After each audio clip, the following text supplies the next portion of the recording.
Bonjour à tous les chômeurs, bonsoir à tous les travailleurs. Aujourd'hui on se retrouve avec une vidéo où je vais expliquer qu'est-ce que foutent toutes les Instagrammeuses à Dubaï. Dès qu'elles ont un certain nombre de followers, tu peux être sûr à 100% qu'elles vont aller faire un tour là-bas. Avec la totale, voyage en jet privé, piscine gigantesque, balade en chameau, hôtel de luxe. Mais elles ne sont pas là-bas grâce à leur sponsor de thé qui fait maigrir ou de maquillage bio, vegan, gluten free à la myrtille. Non, leur sponsor c'est des riches milliardaires venant de Dubaï qui veulent... Mais encore si c'était que ça, ce serait ok, mais c'est beaucoup plus sombre et on va voir ça de suite. La plupart du temps, elles sont directement contactées sur Instagram. Ils passent pas par 4 chemins et disent directement qu'ils veulent la baiser. Elle sera bien payée, voyagera dans le luxe et aura même du temps libre à Dubaï, ce qui lui permettra de poster quelques photos pour alimenter son Instagram. La conversation tourne directement autour de la rémunération. Et des fois, ils versent même un acompte, puis les filles envoient des nudes ou des vidéos d'elles. Ils payent le week-end 15 000 à 40 000 € avec des cadeaux supplémentaires comme des habits de luxe. Et une fois que la fille a accepté, il commence à rentrer dans le vif du sujet et propose de payer plus si la fille accepte de faire quelques fétiches et de réaliser quelques fantasmes. Et c'est là que le hardcore commence. Le riche garantit que c'est à 100% anonyme, car il tient à garder leur réputation, et pourtant toutes les conversations finissent sur internet. Les fétiches peuvent aller de la simple partouze à des trucs très hard, comme de la scatophilie ou de la zoophilie.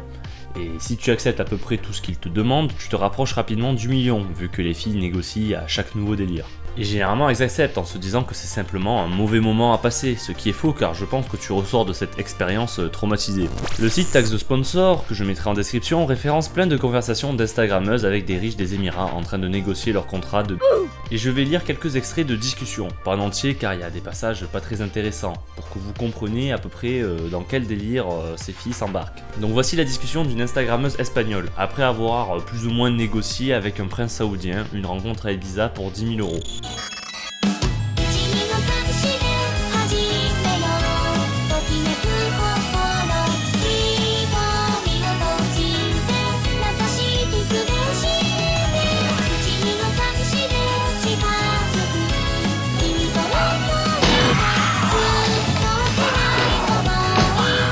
Je veux bosser ta fille, là, c'est trop bon les techniques mortes.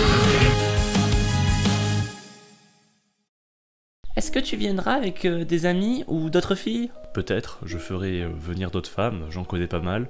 Je viendrai avec mon frère et mon neveu, il a 13 ans et c'est sa première fois ici. 13 ans? Pas besoin d'autres filles avec moi, tu en auras assez. Mais si tu le désires, pas de problème. Mais si tu me traites comme une reine, je te traiterai comme un roi. J'aime ça. On prendra soin l'un de l'autre. Est-ce que tu veux faire de mon neveu un homme? Bébé, je veux prendre soin de toi, on trouvera une autre fille pour lui là-bas. Tu peux prendre soin de moi, mais peut-être tu pourrais le... Je paierai plus. Ok. Tu penses qu'il pourrait te... Su, j'ai envie de lui apprendre mes fétiches. Franchement, non, j'aime pas ça. Je paierai plus. Et là, elle a envoyé une nude, donc je sais pas si on peut prendre ça pour un oui, je sais pas trop ce qui s'est passé après dans la chambre. Juste après, il lui demande une vidéo d'elle en train de péter, et elle a même pas hésité car juste après dans la conversation, elle envoie un message vocal, et le mec lui a répondu « T'es sexy quand tu pètes ». Sauf que son calvaire n'a pas encore commencé que le prince saoudien lui demande de faire quelque chose pour qu'elle prouve sa loyauté envers lui. Il lui demande de faire un tatouage avec son prénom sur une partie de son corps. Si elle ne le fait pas, le deal est terminé. Et il lui propose 5 000 € si elle le fait. Apparemment c'est un habitué car il avait déjà demandé à une fille de le faire. Après avoir hésité, elle s'est fait un tatouage avec son prénom sur un de ses doigts. Il a répondu que c'est ok alors, et que...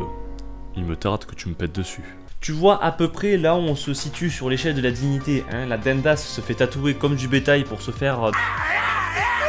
Il faut savoir que ça se déroule toujours comme ça. Au début, il propose juste de baiser pour une certaine somme, puis à ce moment-là, il propose des choses de plus en plus hard. C'est un principe de base de psychologie. Ça s'appelle la théorie de l'engagement ou du pied à la porte.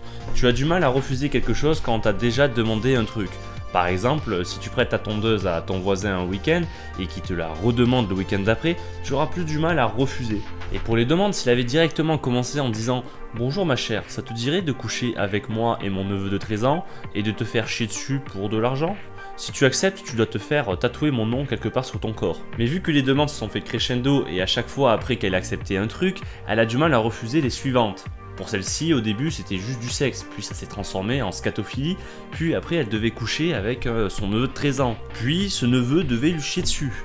Et au final, elle a même dû se tatouer le prénom du mec alors qu'elle a jamais rencontré. Ces hommes-là s'ennuient, ils sont multimillionnaires, voire même milliardaires depuis la naissance, et ne peuvent pas faire grand chose dans leur pays. Surtout avec leurs femmes à cause de la charia. Et leur délire, c'est de tester des trucs de tarés avec des européennes car ça les excite de voir des pauvres accepter n'importe quoi pour du fric. Pour la prochaine, c'est carrément une habituée. Si tu es sérieuse pour qu'on se rencontre et que tu es intéressé, je peux te faire venir pour un week-end. Tu recevras un ticket d'avion en première classe pour les Émirats et tu recevras 30 000 $.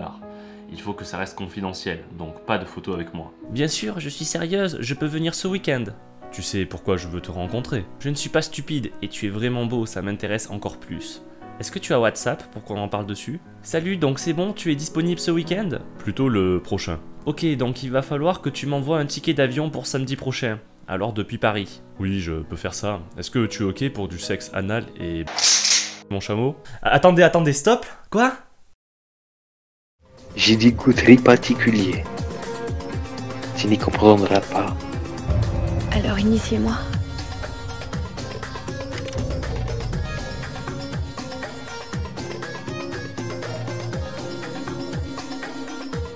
Allez, rends le chameau, espèce de connasse. Oui, je suis ok pour l'anal. Et est-ce que tu invites beaucoup de filles? Mon chameau est entraîné. Je connais déjà ce genre de choses. Oui, j'invite pas mal de filles depuis la Russie et la Suède. À Dubaï, c'est ok, j'ai déjà fait ce genre de choses. Ah oui? Qu'est-ce que t'as fait? Je suis déjà allé dans des fêtes à Dubaï comme la tienne. Ah ok. Est-ce que tu as déjà chié sur quelqu'un? C'est ce que tu aimes? Peut-être. Je suis ouvert d'esprit, donc je pense que je ne vais pas te décevoir. Bon, après, il lui a demandé des nudes que je ne montrerai pas pour des raisons évidentes, mais plus tard dans la conversation, il lui a demandé de s'enregistrer de nouveau en train de péter, encore un mec avec le même délire. Et elle a dit qu'elle savait pas faire ça sur commande. Franchement, je comprends pas le délire. Hein. Donc récapitulons, elle a accepté tranquillement de un chameau, car apparemment elle avait déjà fait, et de chier sur le mec. Branler un chameau est un des fétiches qui revient assez souvent avec la scatophilie. Vous verrez par vous-même pour ceux qui comprennent l'anglais en vous baladant sur le site. Je vais pas te donner 10 000 exemples de conversations car c'est assez répétitif, mais il y a eu des témoignages de filles traumatisées qui ont raconté leur aventure et je vais en lire un. Ces gars sont si riches et ils détestent leurs femmes et s'ennuient dans la vie. Ils sont prêts à payer une fortune pour réaliser leur fétiche sexuel et j'ai été assez folle pour vouloir de cet argent. J'ai été prise dans un gangbang par 20 magnats saoudiens pour 40 000 $ pour 2 jours. On m'a pissé dessus, on m'a fait caca dessus plusieurs fois et je ne comprends pas pourquoi ils aiment ça. Après la troisième fois où l'on vous fait caca dessus, on s'y fait. J'ai même dû faire l'amour à un berger allemand devant eux. J'ai entré plein de choses dans mon cul, notamment un poisson. On m'a payé pour manger de la merde, j'ai été battu, j'ai mis un saumon dans le cul d'un mec de 65 ans. J'ai dû faire l'amour à un garçon de 14 ans pour qu'il devienne un homme. J'ai 24 ans, j'ai 1 million $ sur mon compte en banque, je peux prendre ma retraite et faire l'amour normalement. Laisse-moi émettre un doute, je pense que tu dois avoir des flashbacks du Vietnam à chaque fois que tu pars te coucher ou quand tu croises un berger allemand dans la rue. Je veux bouffer ta gueule des zbé avec ton miel. T'es trop bon, tu n'es pas que ça soit côté bon les zbé. Tu peux pas vivre normalement après ça, c'est faux. Et je pense que ça s'est déroulé exactement comme l'autre. Au début, elle acceptait de coucher avec un mec, puis avec 2, puis avec 20. Et après, vous connaissez la suite. Et dernier petit passage, car celui-là, il me fume, putain, sérieusement, je vais mettre carrément l'extrait de la conversation. Le mec a dit à l'instagrammeuse mot pour mot, avec cette image. Je veux te mettre un chapeau de merde sur la tête, comme ça. Putain, mais il la respecte même pas. L'image, elle me fume. Regardez la... Putain, c'est ridicule, je prends tout ça sur le ton de la rigolade car je différencie ça de la prostitution organisée. Je vais pas expliquer pourquoi la prostitution c'est mal, vous voyez, car on n'a pas 32 QI ici.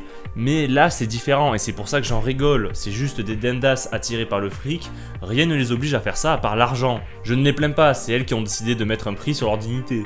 Donc parfois, peut-être, les filles, vous êtes un peu jalouses de ces femmes sur Instagram avec des corps magnifiques. Mais dites-vous que si vous voyez une photo d'elles à Dubaï, avec des voyages en première classe, etc., elles ont sûrement déjà un chameau et fait des trucs dégueulasses pour 50 000 €, car dans la plupart des cas, elles ne touchent que ça.